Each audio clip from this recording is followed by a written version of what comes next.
একসময় ক্রিকেটার নাসির হোসেনের সঙ্গে সম্পর্কের জন্য বেশ আলোচনায় ছিলেন আলোচিত অভিনেত্রী শাহ হুমায়রা সুবা। সেই ঝড় ঝঞ্ঝা কাটিয়ে বর্তমানে অভিনয় ও গান নিয়ে ব্যস্ততা তার। এরই মধ্যে কয়েকদিন হলো মুক্তি পেয়েছে তার নতুন গান আমি তোমায় দিলাম। সম্প্রতি গানটি নিয়ে একটি প্রেস মিট অনুষ্ঠিত হয়, সেখানে গানের পাশাপাশি ব্যক্তিগত বিষয় নিয়েও কথা বলতে দেখা যায় তাকে। এ সময় তিনি জানান ভবিষ্যতে সুগার মাম্মি হতে চান। এই অভিনেত্রী বলেন, আমি 40 বয়স পার হলে সুগার মাম্মি হতে চাই। এজন্য যারা সুগার মাম্মির ছেলে হতে চান তারা 40-এর পর বুক দিতে পারেন বলেও মজা করেন সুবা।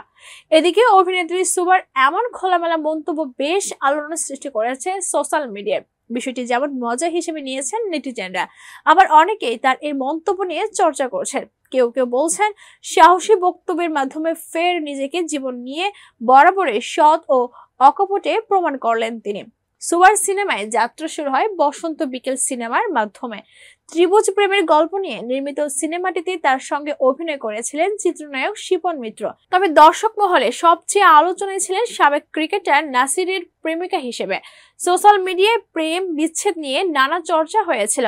এরপরে গায়ক ইলিয়াসের সঙ্গে সম্পর্কে জড়িয়ে ফের আলোচনার জন্ম দিয়েছিলেন সুবা, কেননা সেই সম্পর্ক বেশি দিন টিকেনি।